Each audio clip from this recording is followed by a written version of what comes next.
Hello and welcome to the Wellness Rock Show with your host, Stephanie Deal. This is a sacred space where we dive deep into 5 pillars: mental, physical, emotional, spiritual, and financial to create optimal wealth in your life.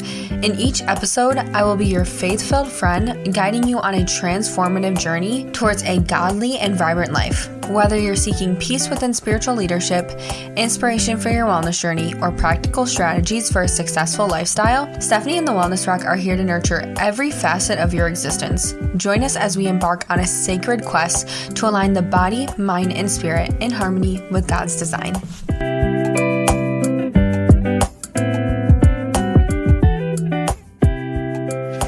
Hello, everybody, and welcome back to the Wellness Rock. I'm so happy to be here with you guys this week, and we have a very special guest with us this week. Her name is Royce Cook, and she is the founder and visionary behind Wellgrl. Royce started Wellgrl as a passion project in 2023, sharing journal prompts, quotes, and affirmations with women seeking community on their wellness journeys. It begins as a simple Sunday newsletter with journaling inspiration and has bloomed into an intimate community of women devoted to personal development. She is now expanding the community and pioneering a new and collaborative journaling method that will enable women to strengthen their relationships and improve their connection to self. Through the inspiring Wellgrl Socials, supportive email newsletter, and Roses, Thorns, and Buds journal, Royce has infused warmth and compassion into every element. She's curated the Wellgrl brand to uplift and empower women from all stages of life, and she's only just getting started. And I'm so excited to have her here today because you guys know that I'm all about just really empowering women. And when Royce reached out to me about doing a podcast together, we connected immediately. It was a great conversation, and I feel like she has a lot of insight to share with you guys regarding just her story and how she's transformed this, like she said, Sunday newsletter into this whole community. So I'm really excited for her to be here with us today, and I'll let her share a little bit about who she is and what she does. Yeah. Hi, everyone. I'm Royce Cook, and as Stephanie said, I'm the founder of Wellgrl.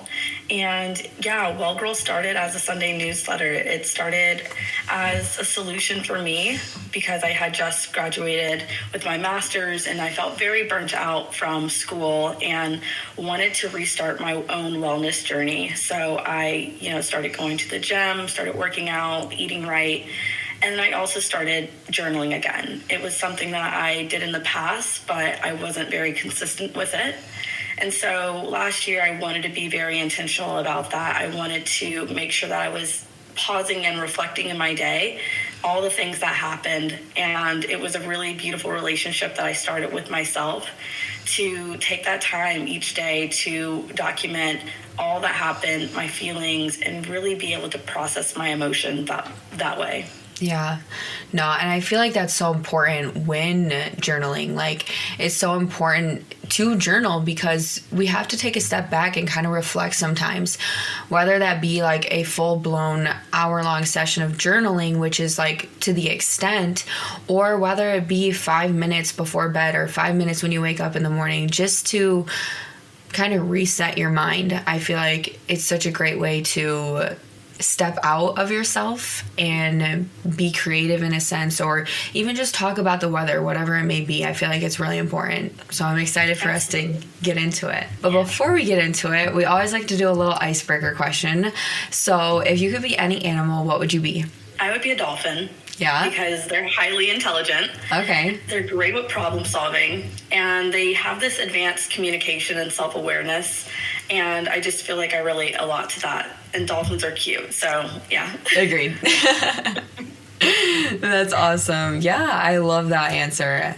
So what are your thoughts regarding journaling? Like, take us through first of all, take us through what Buds, Thorns, and Roses means. Yeah. And kind of how you use that journal to go throughout your day. Yeah. So I first learned about Roses, Thorns, and Buds as a method during a UX boot camp. So UX is user experience. And a couple summers back, I interned with IBM and learned about this method. And we would use it during Fridays, during our retrospectives, to reflect on our designs as a team. So we would come together and we would collaborate on what went well, what didn't go well, and what we wanted to iterate on for the next week. And I thought that this was such a good way to reflect on something holistically.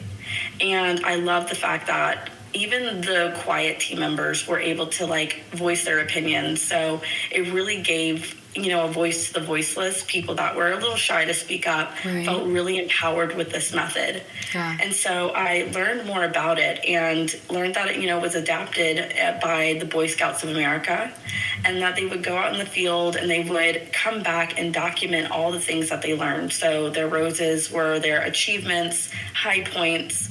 Their thorns were low points, pitfalls, things to look out for. And their buds were the things that they were hopeful for. So things that were new ideas, new goals.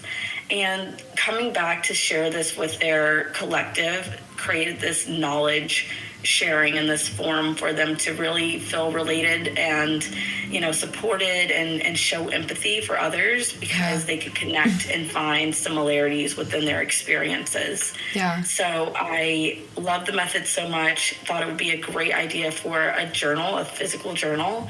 And I took it from there. I'm like, this is great. And I know that so many people could benefit from this method. Yeah, no, I love it. And she sent me a journal personally. So I've kind of been taking that into my journaling practice as well. And I think it's such a great way to kind of really focus on because it's important to focus on the wins. It's important to focus on the things that we're not necessarily winning at, but what we can do better, what may be stopping us, those struggles, and focusing on the things that we want and the things that we desire. Because if we don't have that vision and we're not focusing on that vision, we're not going to get there. So I feel like it's a great 3-part category to really focus on what is good, what is not so good, and what do we really, really want? How can we bring it all together? Right.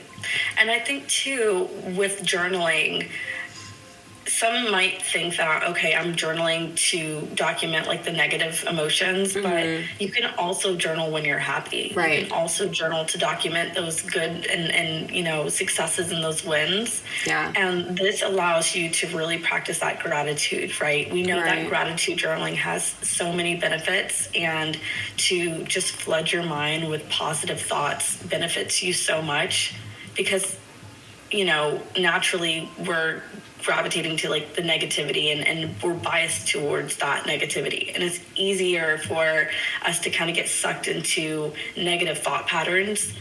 So being grateful and practicing gratitude is truly a muscle that you're strengthening over time to learn and train your brain to be more positive, to be grateful for the things that are happening in the midst of chaos. Yeah, I completely agree with that, because it's not not everybody is walking throughout their days thinking oh, I'm so grateful for this. Oh, I'm so grateful that this happened. I'm so grateful that that happened. But it's really a practice that you have to start speaking over your life. You have to start practicing this over your life to truly believe that in every moment you get to be grateful, no matter what's going on. And when you said that, I'm wow, this is really a practice that you have to start implementing into your life, because it's not normal. That's not normal to do. So yeah, no, I really love that. Yeah.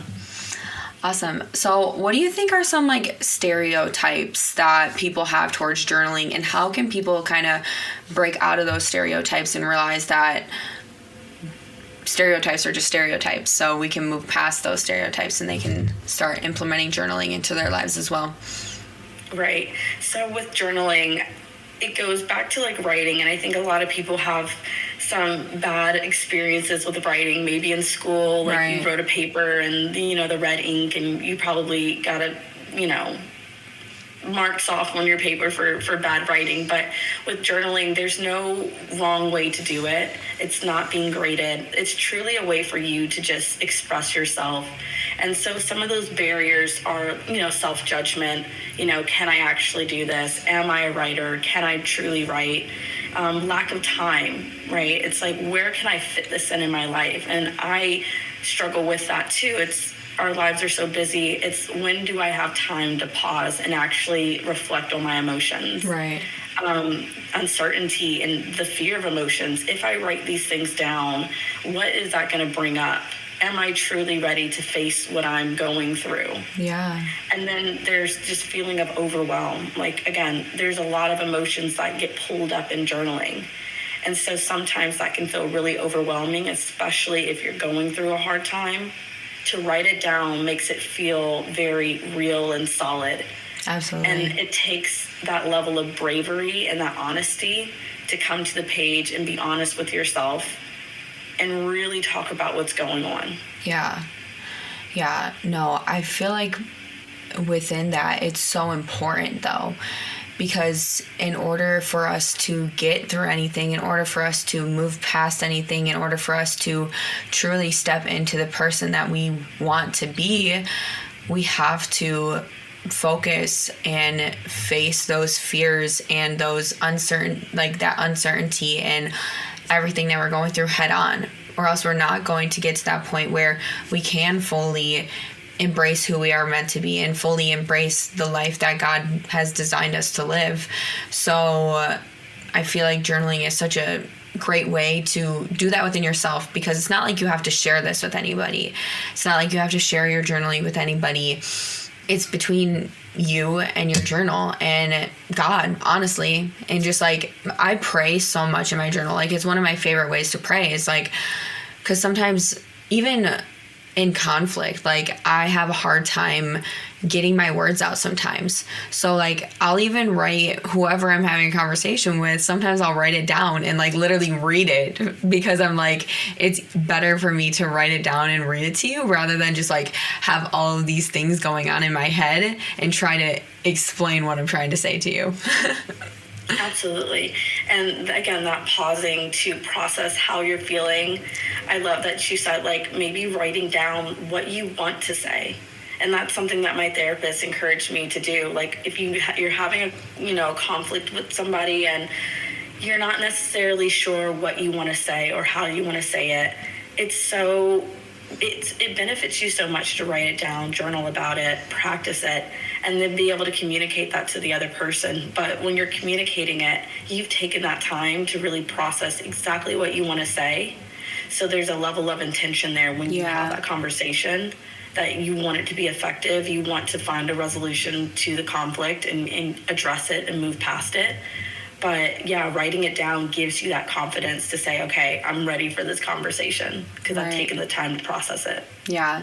Yeah. And I feel like one more stereotype that I feel like is really important to hit on is just the fact that like men can't journal. Like, I feel like it's so important for men to realize that like journaling is just as important for you as it is for women. And I don't know like where this stereotype started from, because it's like, I feel like it's so important for everybody to journal. It's so important for everybody to get those emotions out. What are your thoughts on that? Yeah, and I think a lot of the stereotypes are kind of perpetuated by social media. We see journaling as this thing, this romanticized, very aesthetically pleasing. There's calligraphy, And so when you're showcasing journaling as it looking this way, challenging that idea is kind of even more difficult, especially when you bring, men into the mix and saying like, oh, they can also journal. Right. And so that's what I love about this method, Roses, Thorns, and Buds, is that it's collaborative, right? So if you're journaling and you might have, a partner or a brother, a father, any male figure in your life, you can bring them into the fold with you and ask them these questions. What were your roses today? What were your thorns? What were your buds? Yeah. And you're asking them these questions and you're supporting them and you're creating that space and you're holding space for them. And they really appreciate it, and it encourages them to actually acknowledge their own emotions. Yeah. So yeah, it's beneficial for everyone, just because you're inspiring them, that they see you taking the time for yourself, that they also might want to do that for them as well. Yeah. I love how you said like journaling is so like aesthetically pleasing and like romanticized, because my journal is not. Mine is so messy. Yeah. It's like chicken scratch. Like sometimes I'll just be like, and sometimes I can't even read back what I wrote, but it's because like in that moment I just like have to get it out. And like you said as well, I don't have time to always sit there for an hour and journal. So I'm